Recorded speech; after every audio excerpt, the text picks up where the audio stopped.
My sister stole our mother's ashes. During the funeral, at first, nobody realized it happened. Because funerals are strange places. People cry, people hug, people move around quietly, and grief distracts everyone, especially me. I was 63 years old, burying the last parent I had left. Nothing prepares you for that feeling. Nothing. The chapel smelled like flowers and old wood. Soft piano music played quietly in the background, and my mother's urn sat beside framed family photographs near the front. Simple, elegant. Exactly how she wanted it. Or at least, that's what I thought. My younger sister Melissa stood near the back row, dressed entirely in black. Silent, too silent. She barely spoke to anyone, barely looked at me, which honestly wasn't unusual anymore. Melissa and I stopped being truly close years ago. Not after Dad died, not after the arguments about Mom's care, not after money entered every conversation. But even then, I never imagined this. Never. Halfway through the service, I noticed Melissa disappear quietly. At the time, I assumed she went to the restroom. People leave funerals briefly all the time. Grief overwhelms them. Panic attacks happen. Memories become too heavy. So I ignored it. Until the service ended. Because when I walked toward the front table afterward, the urn was gone. Completely gone. At first, I thought the funeral staff moved it. That would make sense, except the funeral director looked confused too. Where's the urn?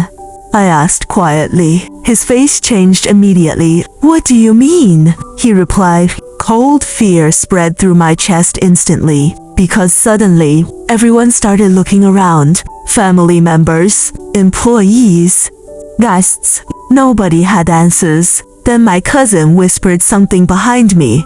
Melissa left 10 minutes ago. My stomach dropped immediately, because suddenly, I remembered something strange from 2 nights earlier. Mom's lawyer calling me privately, asking if Melissa had contacted me recently. At the time, it felt random. Now, it felt terrifying. I pulled out my phone and called her immediately, straight to voicemail. Again, nothing. Third time, phone turned off completely. That's when panic became real. Because people don't disappear from funerals with ashes accidentally. They do it intentionally. Then, suddenly, the funeral director approached me carefully. There's something else, he said quietly. I turned toward him slowly, and what he said next changed everything. Your sister demanded the ashes this morning. Demanded. She claimed your mother changed the final burial instructions.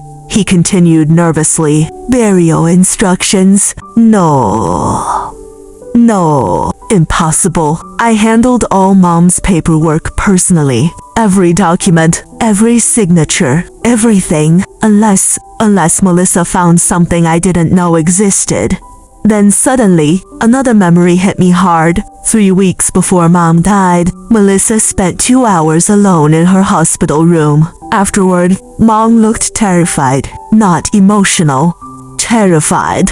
When I asked what happened, Mom simply whispered, "Your sister wants something buried with me." At the time, I thought grief made her speak strangely. Now, I realized she was trying to warn me, because whatever Melissa believed was hidden inside those ashes was important enough to steal our mother from her own funeral. But what my sister didn't know was that Mom left behind one final secret. A secret capable of destroying everything Melissa believed about our family. I left the funeral home immediately, still wearing black, still shaking, because nothing about this felt normal anymore.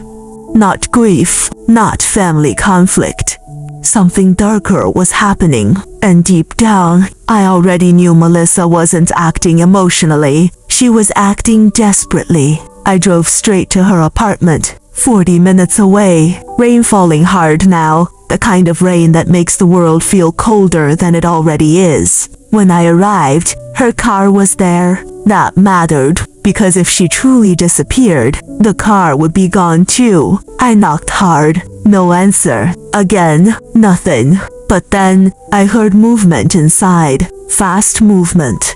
Like someone rushing to hide something. Melissa!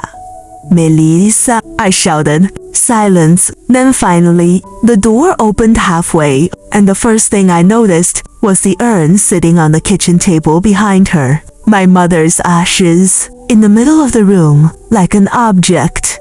Not a person. Not our mother. Something about that sight made me furious instantly. What are you doing? I whispered. Melissa looked exhausted, red eyes, shaking hands, but not guilty. Determined. You shouldn't have come, she said quietly. Not sorry. Not emotional. Just tense. You stole Mom from her own funeral, I snapped. She didn't belong there. Melissa replied immediately. That sentence froze me. What does that even mean? I asked. Melissa looked toward the urn for several seconds, then whispered, she lied to us. Silence, because suddenly, this wasn't about grief anymore. It was about resentment, old resentment, the kind that grows quietly for years. You need to calm down, I said carefully. No, she replied instantly. You need to finally know the truth. Truth, dangerous word inside broken families, because people destroy each other, chasing it. Then Melissa walked toward the bedroom and returned holding an old envelope, yellowed, worn, old enough to matter. She gave me this in the hospital, Melissa whispered. My stomach tightened immediately, because suddenly, I remembered Mom's fear that day. She told me not to open it until after she died. I stared at the envelope silently, then noticed something written across the front. For Melissa only. That hurt deeply, because suddenly, I felt excluded from something enormous. Melissa slowly opened the envelope. Inside was a letter and one photograph. Old photograph. Very old. Black and white. I looked closer and immediately stopped breathing, because the man standing beside my mother was not our father. Not even close. You see now, Melissa whispered. No, I replied honestly. I don't.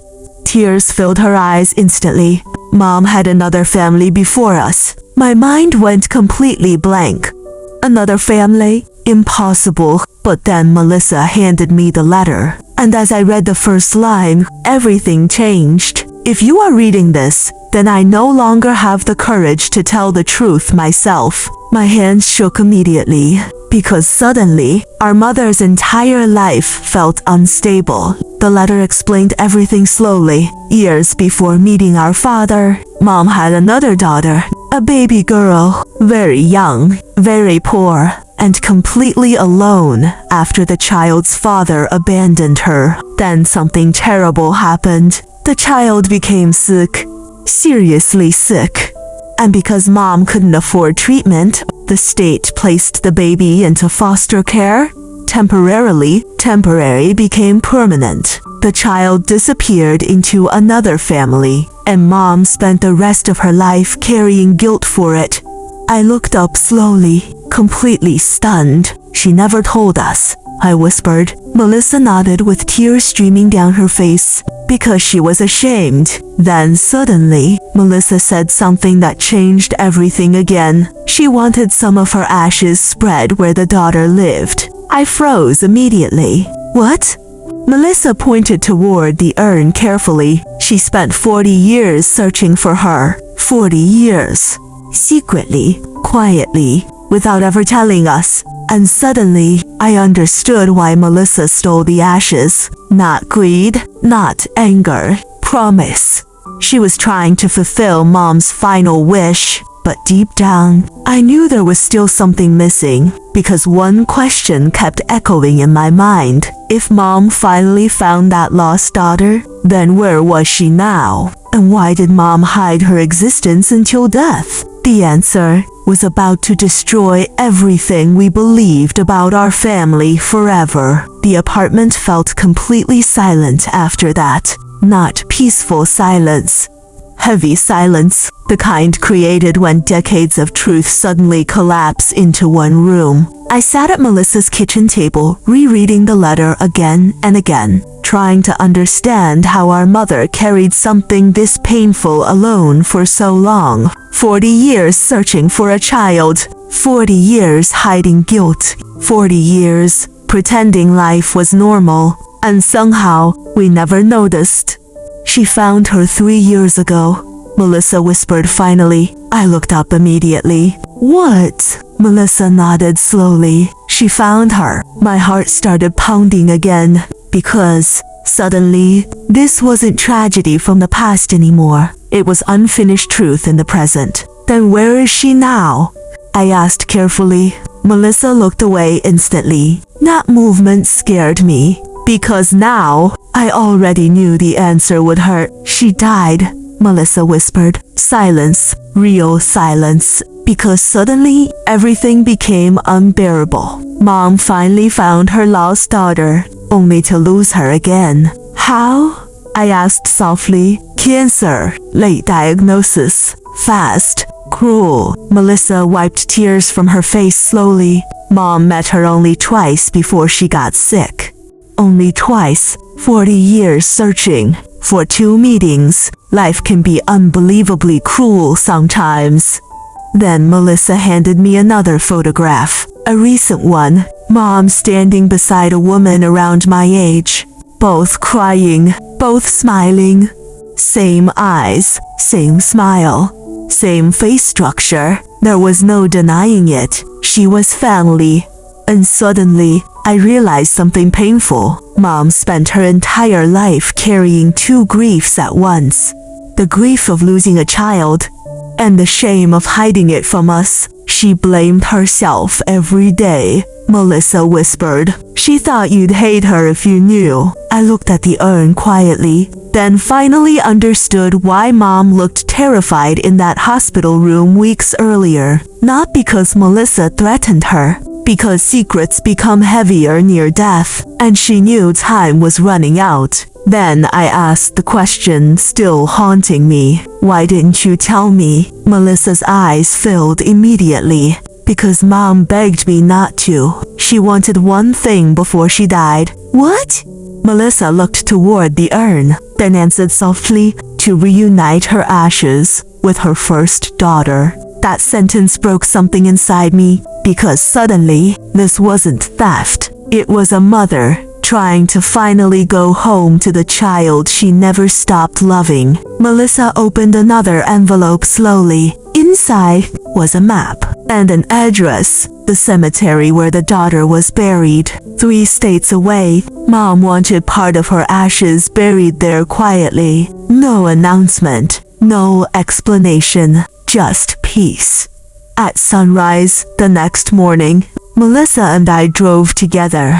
First time alone together in years. No fighting, no bitterness, just silence and grief. The cemetery was small, quiet, hidden beside an old church. When we found the grave, I stopped walking because carved beneath the woman's name were words that shattered me completely. Beloved daughter who never stopped searching for her mother. I couldn't breathe for several seconds, because suddenly I realized both of them spent their entire lives searching for each other, and both found each other far too late. Melissa knelt beside the grave quietly, then slowly opened the urn. Wind moved softly through the trees, morning sunlight breaking through clouds. And as Mom's ashes scattered gently across the grass, Melissa whispered through tears, "She's finally with her now." I stood there silently, thinking about all the years lost to shame, all the love hidden by fear, all the truths families bury, hoping silence will protect everyone. But silence never truly protects people. It only delays pain. Weeks later, Melissa and I sat together, looking through Mom's old photographs. For the first time in years, we actually felt like sisters again. Because grief reveals something important. Life is too short for unfinished love. And sometimes, the people we think betrayed us were simply carrying pain, too heavy to explain.